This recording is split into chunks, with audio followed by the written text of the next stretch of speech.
money come from? Well, before all this started, we were expecting a surplus around 1% of GDP this year. And we've already had 3 billion in terms of stimulus. Forgive me, Conor, I'm going to come back to you on that one. But let's cross over now because the Taoiseach is about to begin.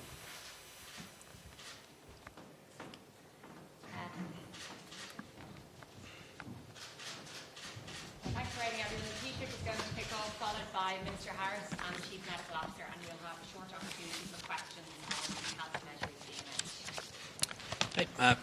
Good afternoon, everyone. This morning, the Cabinet met to decide on the next steps that the Government will take to respond to the coronavirus emergency. These are unprecedented actions to respond to an unprecedented emergency. We agreed actions in 3 areas. First, new measures to slow the spread of the virus, as recommended by the CMO and the National Public Health Emergency Team, an expert team of public health doctors, virologists and scientists. Second, new measures to assist those who have lost or will lose their jobs as a consequence of the emergency, and a scheme to ensure that many others do not and remain on the payroll rather than being laid off. And third, new emergency legislation that we're asking the Dáil and Shannon to enact by the end of the week. Before I go through them in detail, I want to once again thank all of you for contributing to this great national effort. Thank you to our health service staff and our civil servants as well, our local authorities, our volunteers and NGOs, our defence forces, our Gardaí, our retailers, farmers and transport workers, carers and care workers, postal workers, and those working in industry like pharma, food production, food service and medical devices. And thanks to everyone who's helping out and helping others in a million different ways.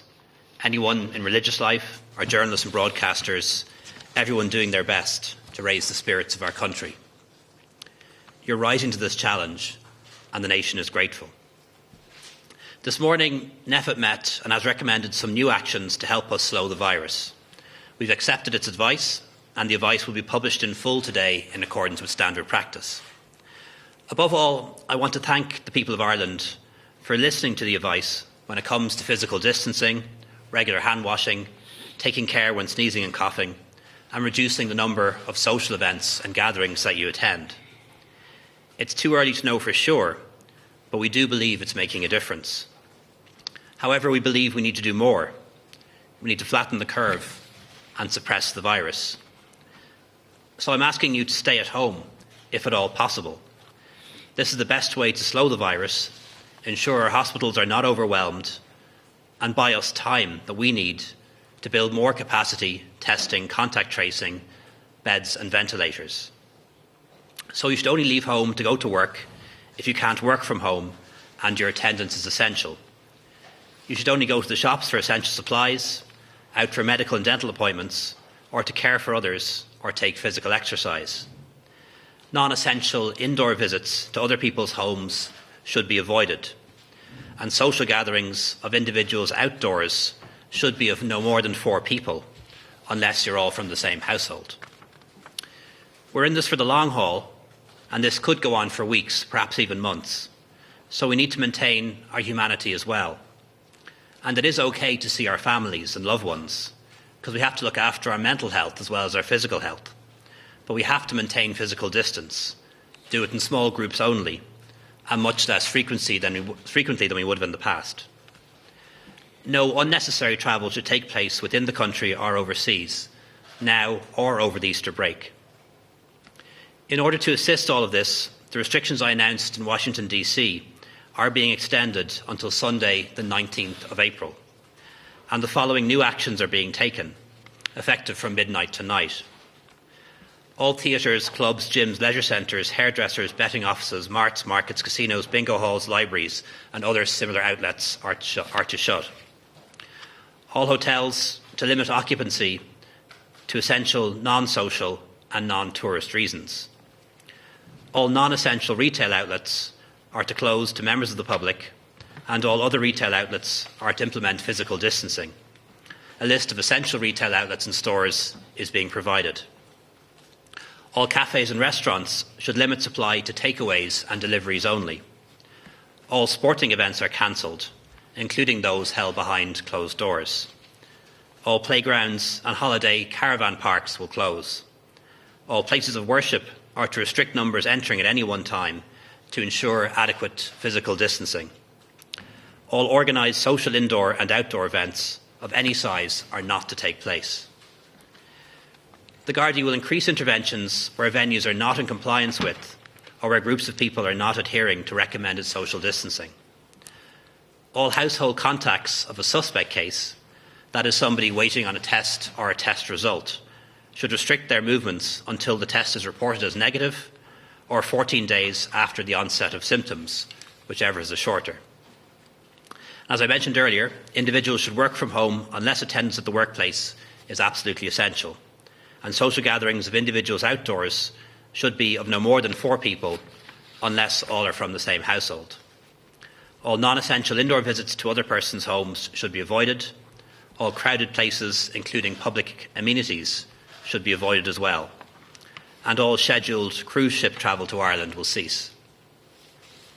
Any setting that should close has been specifically identified today.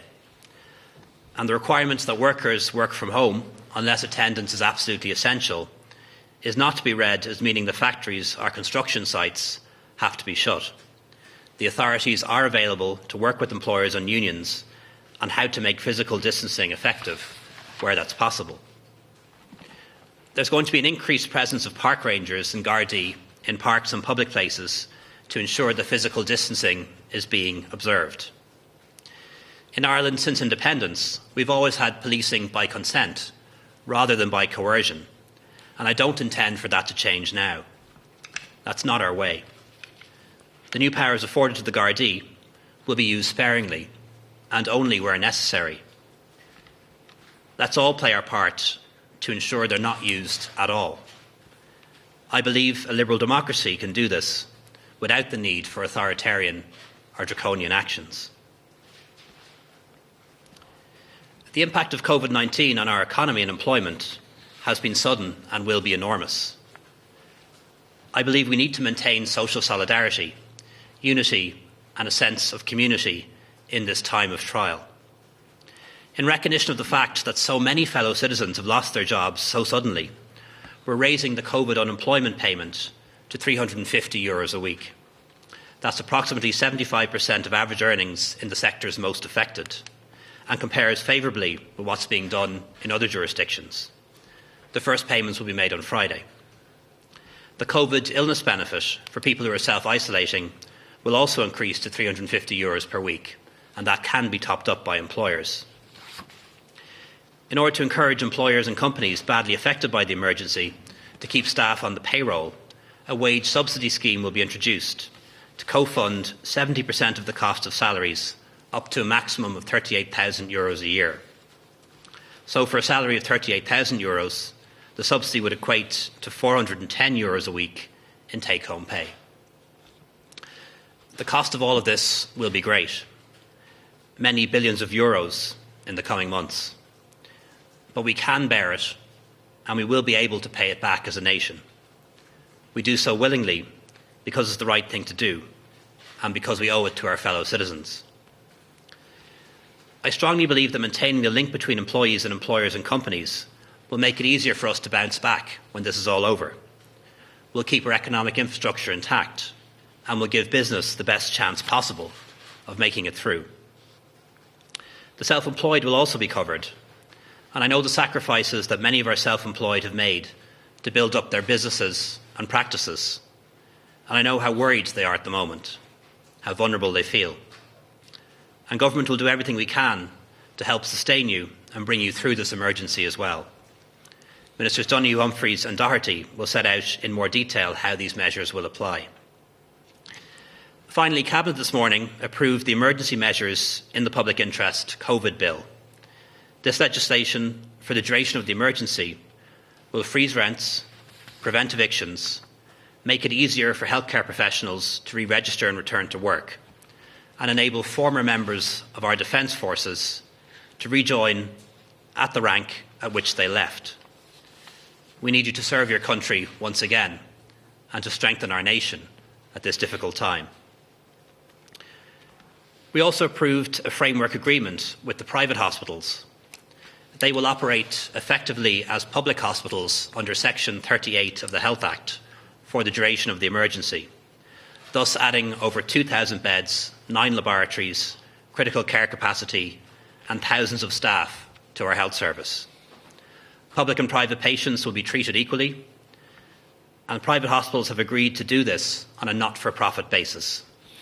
And I really want to thank them for their cooperation in this regard. I briefed the leaders of the other parties yesterday, and will be briefing spokespeople today and during the week. In contrast to what we've seen in some other countries, our political parties have united against a common foe, and I want to thank them for their understanding, goodwill and cooperation to date. Finally, another reminder to everyone to follow the public health advice and keep following the 5 key steps. They might seem simple, but they are vital to protect us all and to protect our loved ones. Regular hand washing, coughing etiquette, not touching your face, physical distance, and staying at home if feeling unwell. We cannot yet stop this virus, but working together, we can slow it in its tracks and push it back. These are extraordinarily difficult times for everyone in Ireland and around the world. But no matter what happens, we'll always put your life and your health ahead of any other concern. All of our resources are being deployed in this great national effort, and I know that the Irish people will continue to face this head on, to make the changes to our lifestyles that are required and pull through to the other side. 4 years ago, we commemorated the 1916 Rising, and we celebrated the men and women who helped us win our freedom and independence. I never believed we'd be called upon to match their courage or example, but today we are. Working together as a country, we will come through this emergency.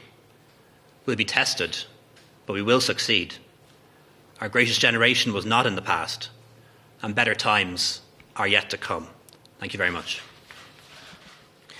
Yeah, thanks, Taoiseach. As we navigate through this very difficult public health emergency, we've clearly asked the Irish people to make real and great sacrifices. If we're being honest, it's all a bit surreal for people. People didn't see this coming. This is something that came upon us as a country and a world so quickly. We've asked people to behave perhaps counterintuitively. And the Irish people have risen. They've risen to that challenge. And we are, as the Chief Medical Officer outlined yesterday, beginning to see early and encouraging signs. But now is clearly the time to do more.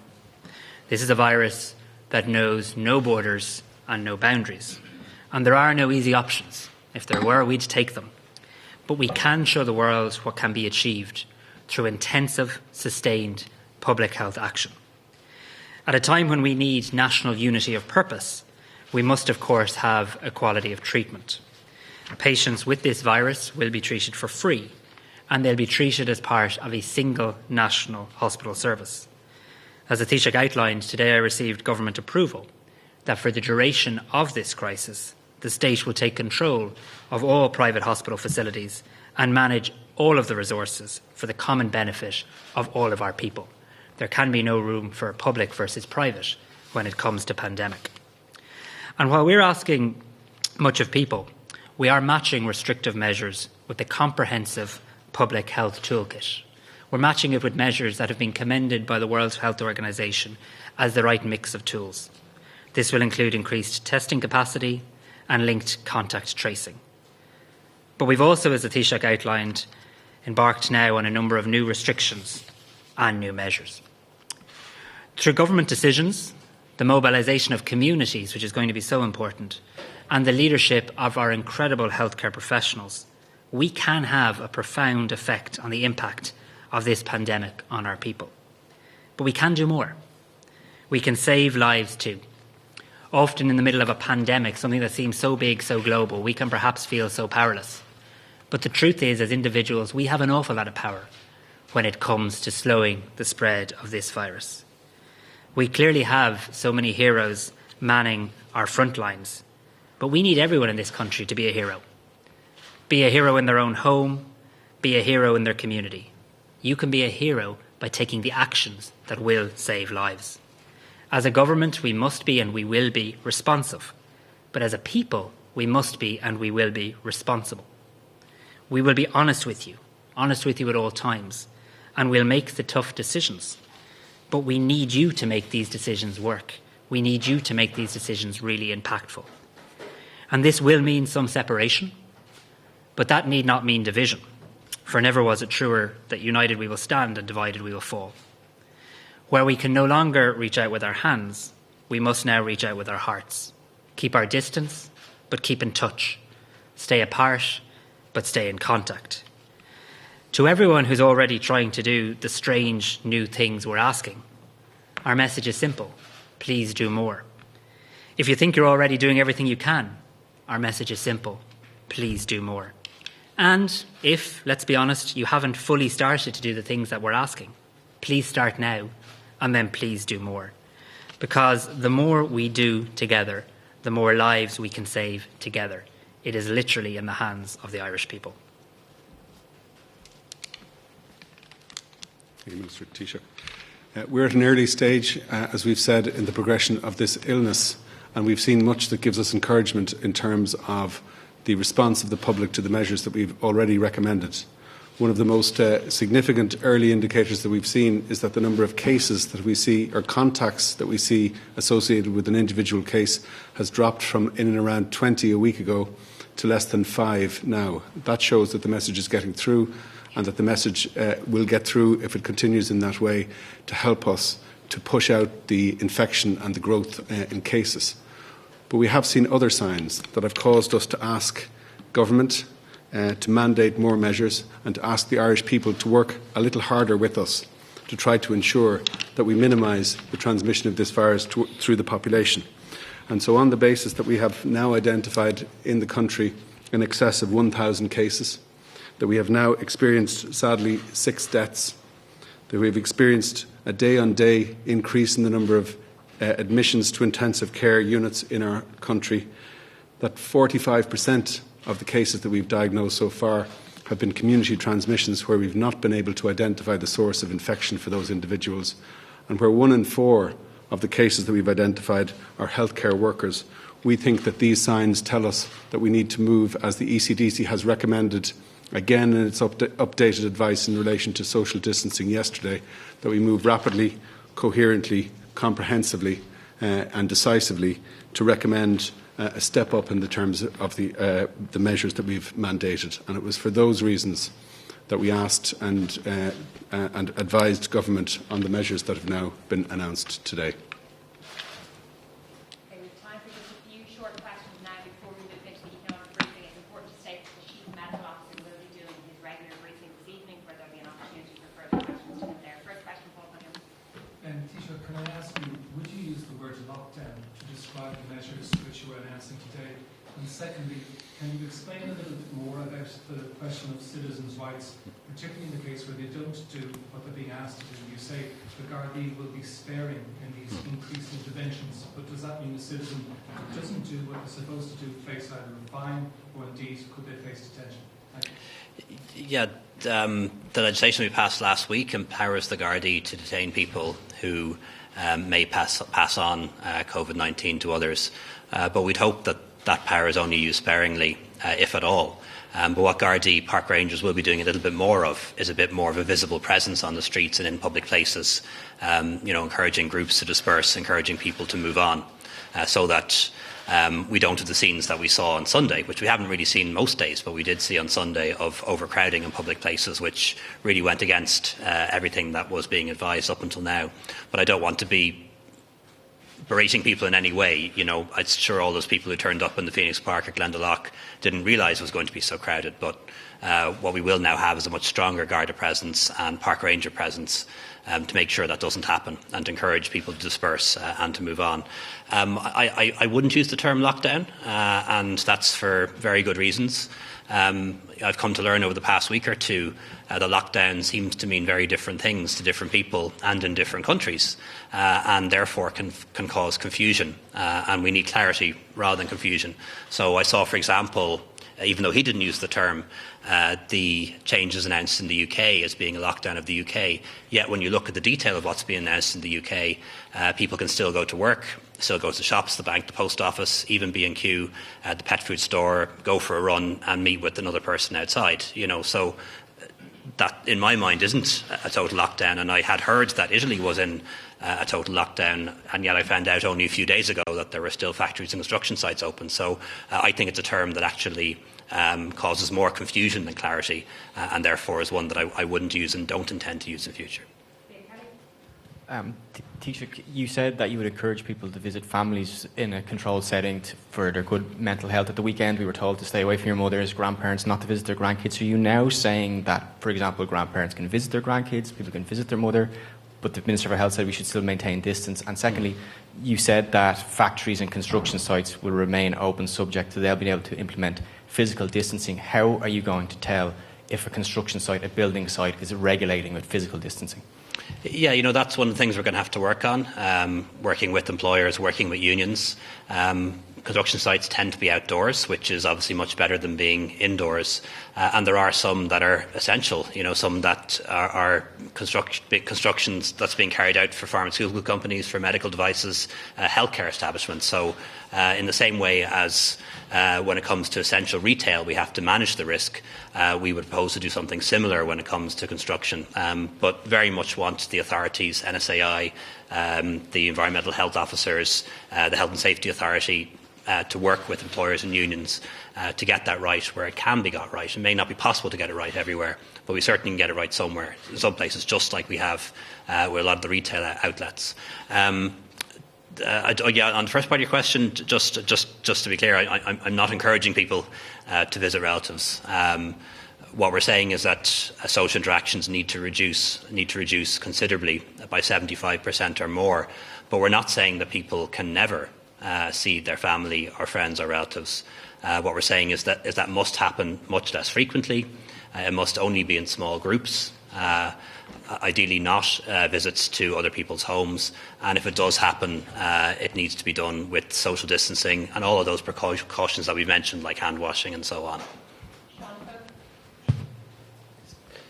Taoiseach, in terms of just clarity on essential and non-essential, how can businesses go about that to find out? I know there's a list been released today to make sure that they are doing the right thing. And also, secondly, you've talked about the importance of an all-island approach to this. Are you satisfied that the measures are announced today are enough in step with what's happening in the north, that there won't be any sort of two different regimes working against each other, if you like?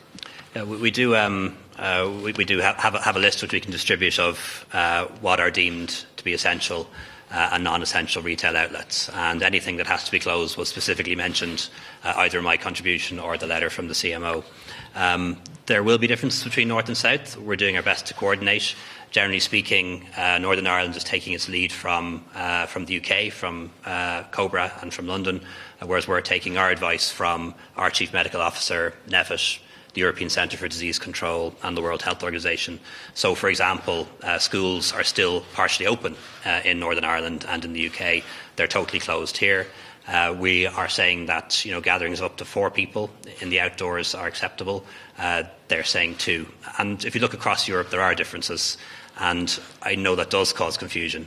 But the circumstances are different in different states. And we're very much behind the outbreak in the UK, and they're behind the outbreak in Italy and Spain. But in terms of what we're doing, we're actually ahead of the curve in terms of taking action. And it's not just about social distancing and social restrictions. What we have is what the World Health Organization recommends, which is a comprehensive strategy. So social distancing, social restrictions, but also a lot of testing, a lot of contact tracing and quarantine. And that's the South Korean model. It's the model used in Singapore. So far, it seems to be the most effective model to contain the virus, and that's the model we're pursuing. I'm not sure if the CMO wants to add anything to that.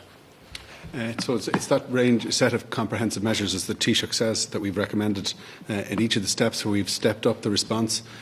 We believe we've done it early, at an early stage in the disease, and responding quickly to things that we've seen or trends that we see that give us cause for concern.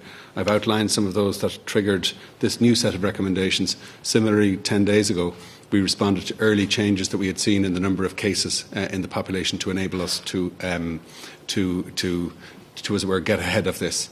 And we've done that in a structured way. It's not just a single measure or a couple of measures. It's a comprehensive set of coherent, mutually reinforcing measures for the whole of society to adopt, to reinforce the messages that we've had from the beginning around personal responsibility and personal behaviours, as the Taoiseach outlined earlier on.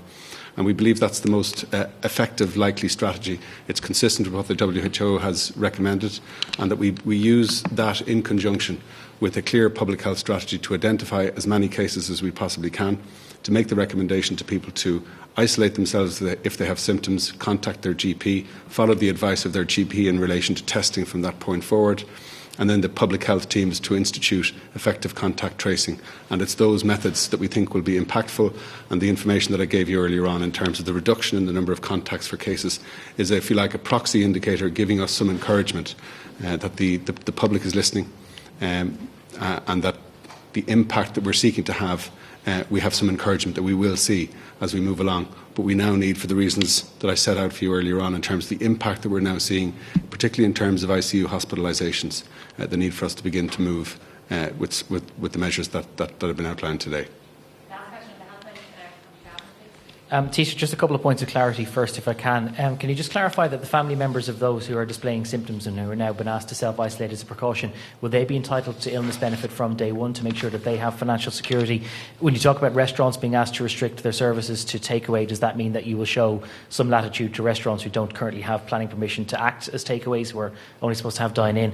And on a broader point, some of what you've announced today are things that governments have said in the past that they could never do. The idea of freezing rents, a moratorium on evictions, co-opting the private healthcare system. What would be your message to people who think that that is the situation that Ireland should be observing all the time? Yeah, sorry, so many questions there. I think your first question was, will the COVID illness benefit apply to household members who also have to self-isolate? The answer to that is yes, and that is a change from the advice from before, but that is the case. So if you're in a household that's being asked to self-isolate, then you will also be eligible for the COVID illness benefit. I could go into a lot of different issues in and around things, for example, like a ban on evictions or rent controls.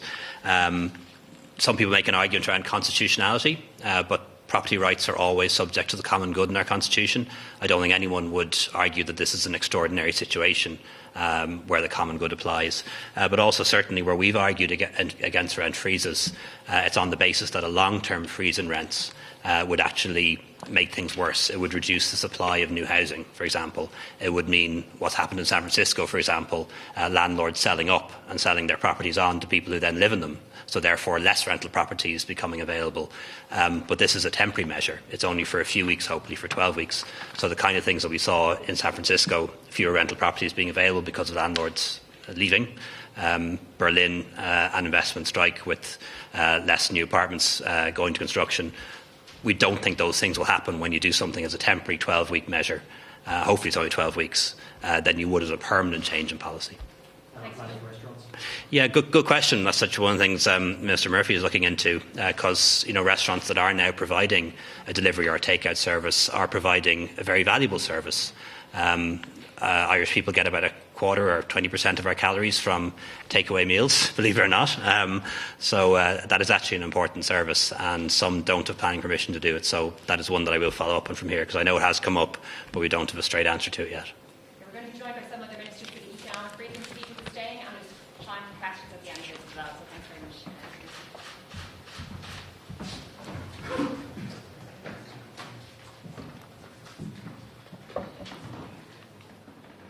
And that was the Taoiseach there finishing up that government press centre press conference. We can see Minister Regina Doherty now emerge onto the podium along with Minister Heather Humphreys and Paschal Donoghue taking his pew there, also Minister for Finance, to give us a little bit more detail on the financial package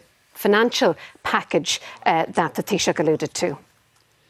We are, as the Minister for Health said a moment ago, accosted by a pandemic that knows no borders and knows no boundaries. And in turn, this public health crisis risks an economic crisis. But if this public health crisis is like no other, then this economic crisis is also very different to others. It requires a different response. It needs speed and it needs scale. And this is because the very severe disruption that has occurred has placed otherwise healthy and viable businesses in jeopardy. Our citizens are under great strain. However, we will come through this, but this requires further action. Failure to act in line with the scale of this crisis would be too damaging for our society and for our economy. Failure to act now, I fear, risks even greater economic challenges and difficulties in the future. It would also fail to abide by a central tenet of our social contract, the need for our state to respond at a time of great risk. So this is why today the government agreed a set of unprecedented measures. And my colleagues Heather and Regina, who worked on all of these different elements, will take you through all of them in detail. But the driving instinct behind these measures is the need to provide income support to those who need income support, while also giving confidence to employers to retain their employees. So when this crisis passes, the country can get back to work as quickly and as seamlessly as possible. To state it very clearly, support income to keep those in work at work, and by doing so, build economic demand and get ready to rebuild our living standards in our immediate future.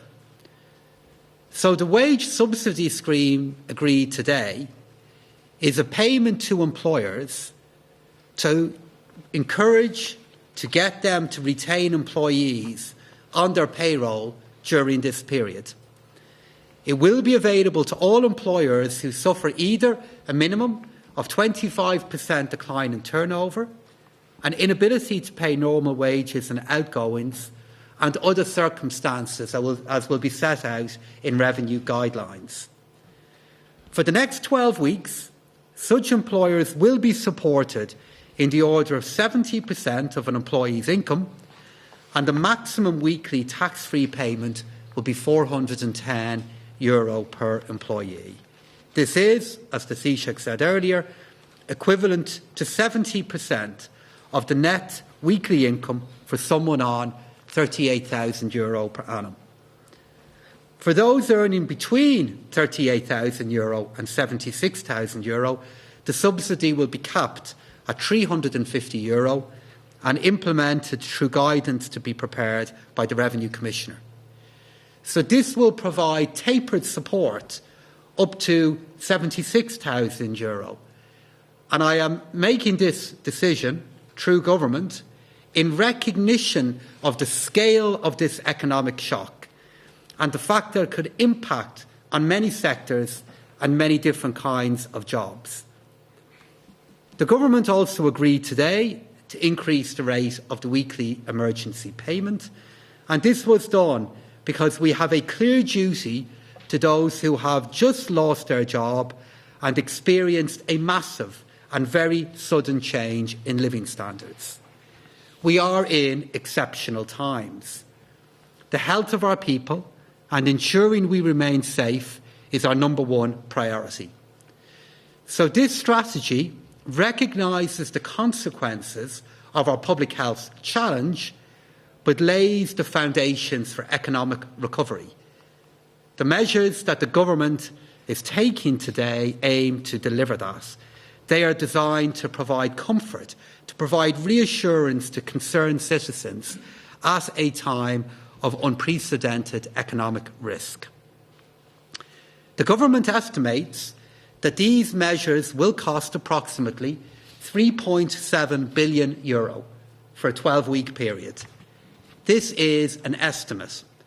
The cost will vary in response to the breadth and nature of the shock. And as this is an emergency measure, it will lapse after 12 weeks. There will clearly be a significant impact on the public finances as a result of the scale of this intervention. But we must act now to avoid an even greater economic challenge in the future. And this response through our expenditure policy is crucial in dealing with this challenge. It will require a significant increase in our borrowing requirement in the months and maybe years ahead.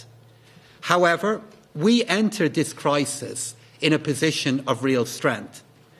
Our debt profile has improved significantly over the past 5 years, and our prudent management of the public finances has enhanced our sovereign credit rating. Supporting a proportion of the income of our citizens and thereby retaining a job, retaining a relationship with the employer during this crisis is the right and proper response of the state. The government has acted and will act this week, assuming the passage of required legislation. And this is because in these days, in these months of adversity, the care, the protection of our citizens is our abiding concern. Thank you, Pascal. Good afternoon, everyone. And today the government is entering into an economic partnership with businesses and employers nationwide so that we can support them and their staff through this unprecedented crisis.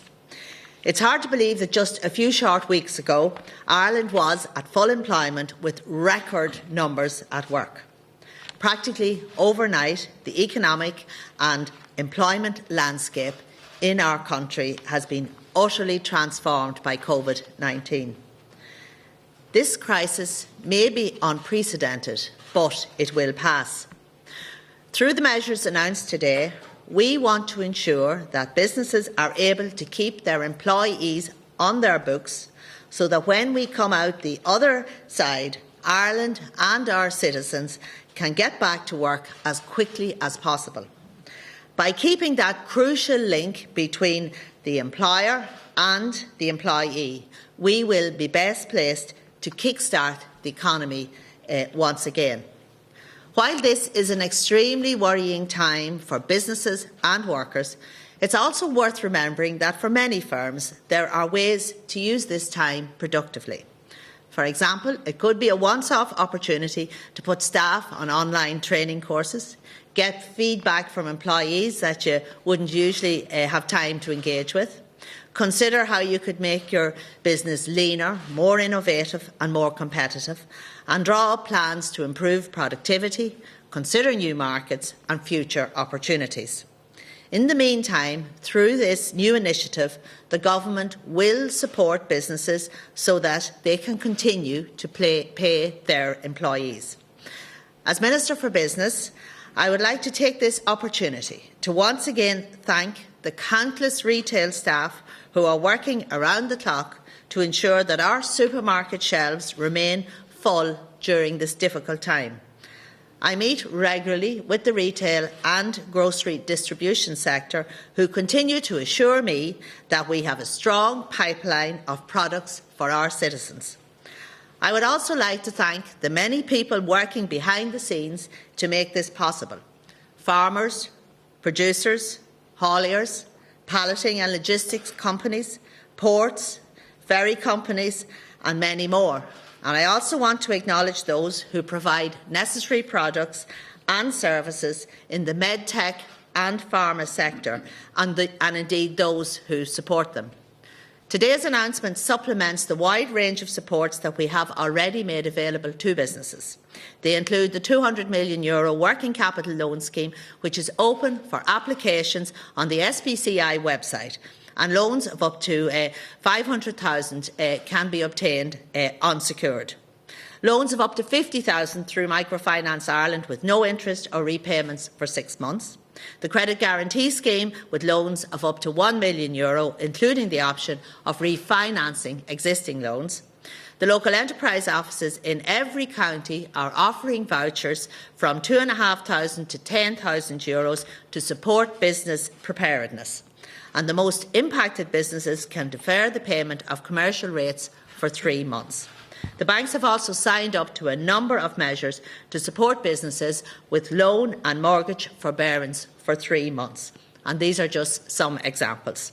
The new COVID-19 wage subsidy scheme will be a significant additional support, with the state funding up to 70% of wages with no PRSI payable. It will result in a significant wage reduction for impacted businesses. The increase in the pandemic unemployment payments, including for the self-employed people, together with illness benefits, are also important additions. And I think it's important to say that this payment is available to those that are self-employed.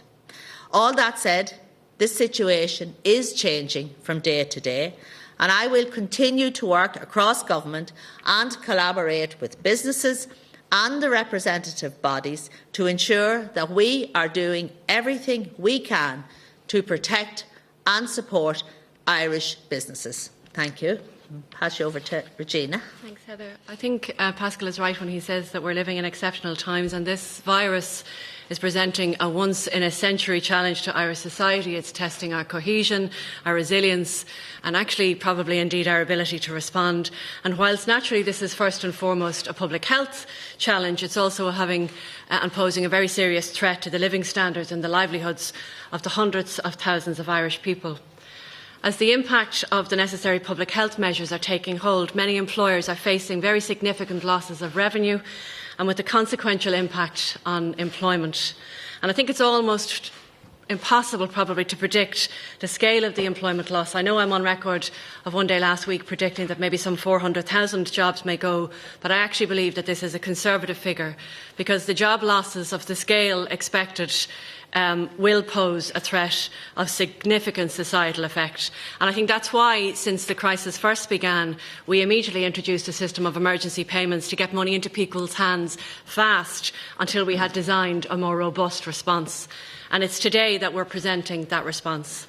As well as the temporary wage scheme that Pascal and Heather have announced, we are announcing a substantial increase in the weekly rates of payments for the COVID-19 pandemic unemployment to €350 per week. And so where an employer can't retain a worker or avail of the supports of the temporary wage subsidy scheme, then that employee will be able to access the emergency COVID-19 unemployment payment, which is now at a substantially higher rate than it was when we introduced it only last week. This level of payment has been chosen for maximum impact, particularly for the workers that have been laid off in the sectors that have been most seriously affected. So, for example, the average take-home wage in the hospitality sector that has been so badly affected in the last week is approximately €403 per week. That's their take-home pay. And the new COVID payment of €350 is approximately 80% of the value of that normal take-home pay. In the retail sector, the average take-home pay is roughly €348 per week. So the new COVID-19 payment will in effect cover 100% of that value. And the rate, I hope, will greatly benefit most people who have suddenly found themselves out of work. And my department has strengthened our online facilities in the last week to make it easier for workers to apply not only for the COVID-19 employment supports but also the illness payments, and it's allowing us to speed up the payments. This payment will be an immediate payment. We will also process applications through the normal job seekers benefit route as well, because some of the people that will apply will be those with dependents and may actually qualify for a higher rate than the €350. And what we intend to do is to move those people as quickly as we can, based on the resources that we have in the department, to the new rate with the uplift if they are so if they qualify for it, and it will be backdated on any of the arrears paid from the date that they made the original payment. Additionally, the enhanced illness payment for those required to self-isolate or those people who have been diagnosed with coronavirus, will be increased from €305 to €350 per week, bringing it in line with the new unemployment payment. So on foot of all these measures, no worker that loses their jobs should receive less than €350 per week. I think it's fair to say that unprecedented times call for unprecedented measures. And today's stimulus package will protect average earnings. I hope it's going to maintain demand, provide enhanced income support for those people who are impacted by COVID-19, and ultimately position the economy to overcome the shock of this pandemic. I'd like to, as I hope I do every time I speak, just acknowledge genuinely the hard work of the people in our department who have done enormous work in the last week to try and get the some 118,000 people who came through our doors and made online applications into payment at the beginning of this week. So I just want to acknowledge that. I know we're going to have many more difficult days ahead, but I think we are confident that we can meet the challenges that everybody faces once we all stick together.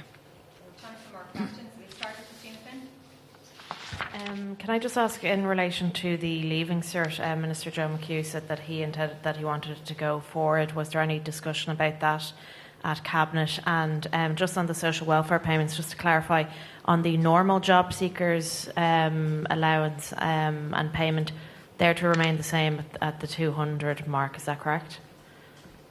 Just on the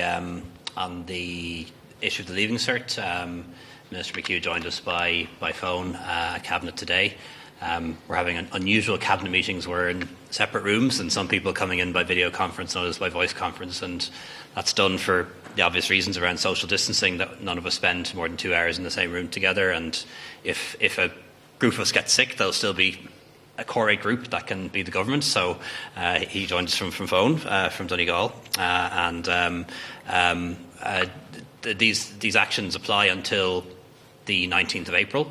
So, obviously we're all hoping that schools might be able to come back in May and June and have the Leaving Cert in the normal way. But if that doesn't happen, he is working on contingency plans to allow the Leaving Cert to go ahead. The Junior Cert also, if possible, but obviously the Leaving Cert is more important. And also college exams as well. So we'll do everything possible or feasible that we can to allow the Leaving Cert go ahead, so that that group of young people can start college as normal in September or October, if that's possible. And I'd encourage them all to continue studying for those exams, because there's a very good chance that they are going to happen. So, Christina, the base rate is still €203. The qualified adult rate, the qualified children's rate, supplementary welfare allowances, supplementary rent allowances are all part of the package of measures that are available to job seekers before last week. So they're all still the same. Yeah. Next question, Cormac McQuinn, please. It is probably a question for either Minister Donoghue or Minister Doherty, or both. People who've lost their jobs have pressing need for money. When can they expect the increased COVID payment to be paid? For employers who are considering whether or not they keep on staff, when exactly can they expect the increase, the wage subsidy for them to be paid? And then a question for the Taoiseach. Government formation talks have moved at a snail's pace so far. At this point, with an escalating crisis, shouldn't they be accelerated? Don't we need a stable, secure government at this time? And would you encourage the Green Party to get back involved in those talks? So the payment will start this Friday, Cormac? And the subsidy that will be made available to employers will commence on Thursday and Friday. So if the legislation passes through the Dáil on Thursday evening, the Revenue Commissioner is ready to go. And the analysis that we have responded back to is that as we see demand in more parts of our economy begin to decline, income is rapidly falling. The Taoiseach, in recognition of this, asked myself, Heather and Regina to put together a response back to all of this over the last number of days, and this is what we have done in this package. In an environment due to public health guidance in which demand is falling quicker and quicker, the income of more and more companies is falling as fast as that, and the vista that Regina painted of a huge unemployment challenge approaching our country is what this package of measures is designed to tackle. Because what we are looking to do, through working across all government departments, is put in place measures that for employers at the moment who are considering making somebody unemployed, to get them to access this subsidy, move into this scheme, and then when the economy recovers, through the work that Heather and Regina do through their departments, then have citizens who still have a relationship with their employer, hopefully are still working with them in some way, ready to go. And this scheme is really fast, it's really quick, and it is designed to anticipate a great challenge and to do our best to reduce the scale of it. Cormac, just to answer your question, as I'm sure you can understand, the focus for government has been and has to be on dealing with the COVID-19 emergency and all of its aspects, health, economic and international. And all of us here spent today focused on that. In fairness, the opposition will be focused on it too, because the Dáil is meeting on Thursday, the Seanad on Friday. I'll be attending the European Council by video conference on Thursday, where we're going to be talking about coordinating the member states, but also the particular impact that this is going to have on the national debts of the 27 member states and everything that will flow from that. So our job has to be focused on COVID-19, on this health and economic emergency. But to the extent that we can find time, we are finding time for those negotiations. And certainly the Taoiseach, Minister Humphreys, Minister Donoghue will be involved in talks tomorrow with Fianna Fáil to see if we can agree a common paper on the way forward. And we are open to talking to the Greens, Labour, Social Democrats, other groups that may wish to speak to us. But the priority has to be COVID-19, and I think people would expect no less. Just in relation to agency staff that work within the HSE, hi, I'm over here. I assume that they also can avail of the sick pay because they, when they work in the HSE, they don't normally have sick pay, so they can avail of it. But also, is there any conversation about childcare workers who have lost their jobs in the various creches that have closed down and how they may be re-employed to look after kids of parents who are on the front lines? Agency workers are self-employed, so they are covered. They'll get the full $350 a week if they have to self-isolate. Some agency workers are also PAYE as well as self-employed, but the short answer to your question is yes. There is a lot of work being done led by Minister Zapone around childcare, around what we can do to make sure that the childcare sector bounces back quickly when we're able to reopen it, and also to see if we can do something in the interim to provide childcare for key workers, people working in the health service, but also people working beyond that in lots of other key sectors as well. But the creches and nurseries and early childhood education centres were closed for public health reasons, so it's not just straightforward to reopen them, but work is being done led by Minister Zapone on that, and we'd hope to get somewhere in the next couple of days, if not next week. There is time for some more questions. If everyone can stick to one question, it would be much appreciated. Arthur, please. Question for Mr. Donoghue. Will an emergency budget be required if you have to prolong this wage subsidy scheme beyond the initial period? Thank you.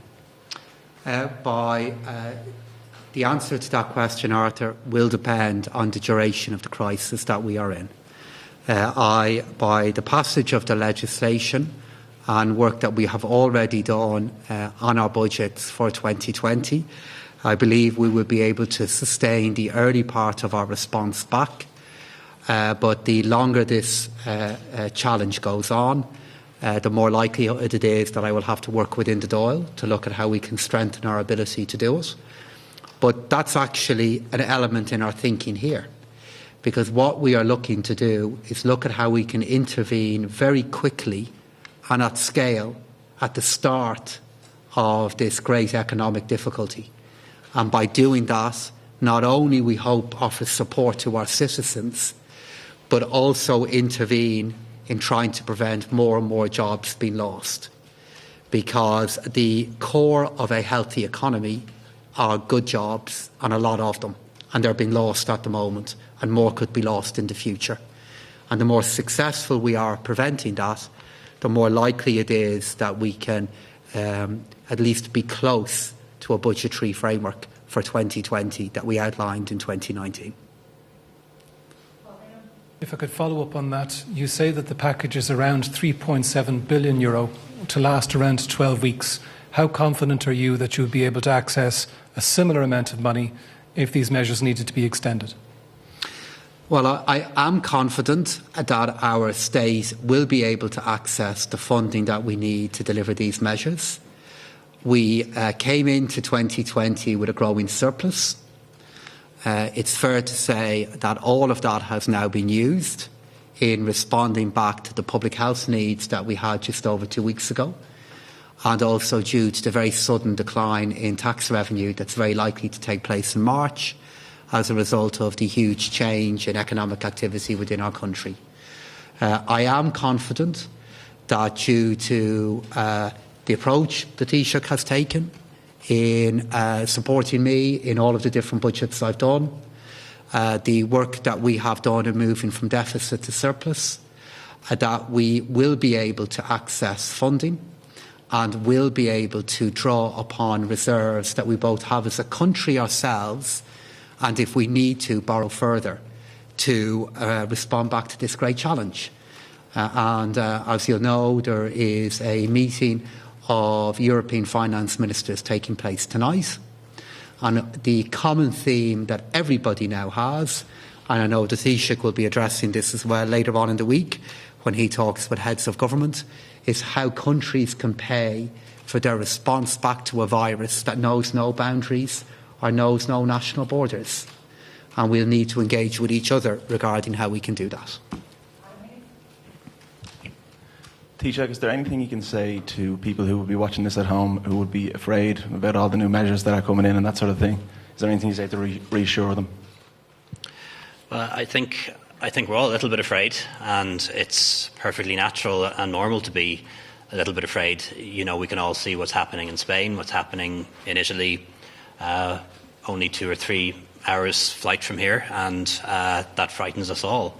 But what I can say to people is that we have a slight advantage in Ireland in that we're a little bit further away from those countries, further away from the centre of the outbreak, and that has given us time to put in place a comprehensive strategy, one that will minimise the number of people who are infected and maximise the number of people who survive COVID-19. And we've had that advantage, if you like, that bit of time to put in place the strategy that we believe works best, and certainly has worked best in places like South Korea and Singapore, where they haven't had the number of deaths anyway approaching what we've seen, for example, in European countries. And that's the model that we're following. But we really need people to work with us. We're getting great support and great work from our health service, from our public servants, from the supply chain, from everyone. But we really need the whole of the general public to get behind our health service, our health workers, and look after and protect people who may become sick by following the advice that's being given. And it really is in our hands. I think somebody said on the radio that doctors can save hundreds of people in hospitals and ICUs. But actually the general public can save thousands of people, certainly hundreds of people, if we adhere and if we follow the advice that our public health experts are giving us. Taoiseach, in announcing the restrictions here, you say that you'd always like to have policing by consent, not coercion. It's always the way we've done things. But if people do ignore the sanctions, the restrictions, and if they endanger public health, will there be any sanctions at all? Will there be any detentions, any fines proposed, anything like that? I don't think we've provisioned for fines, but obviously there are powers that the Gardaí have since last week to detain people, and also there's other legislation, for example, under the Public Order Act, and there's legislation under the 1947 Health Act that actually is very far-reaching. That was brought in place for public health emergencies a long time ago relating to TB and diphtheria. So there are powers there, and if we have to legislate for more powers, well, then we can. But I really think and I really believe that the best way that we can achieve the best outcome is for Irish people to be at their best and to look out for each other, to understand the risks, to avoid getting the infection themselves, and to avoid affecting people who are vulnerable, older people and people with chronic diseases who really are at high risk from this virus. And I think we're a good people. And, you know, even though we did see some scenes that were not good at the weekend, by and large, people have been following the advice as the CMO would say, most people most of the time are doing the right thing, and that's kind of what we need to continue. We just need to step it up a bit more. We'll have to leave it there. Thanks very much. Thank you. Thank you. Well, we're going to cut away there from the government press conference there at government buildings, and we are going to go to a commercial break. Don't go far. We'll be back with plenty of reaction and analysis to the government's emergency response to the COVID-19 pandemic just after this short break.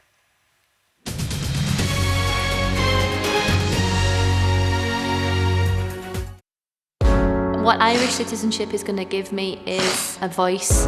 I never held any passport in my life. I don't just have a journey myself as an immigrant. I have a journey of identity.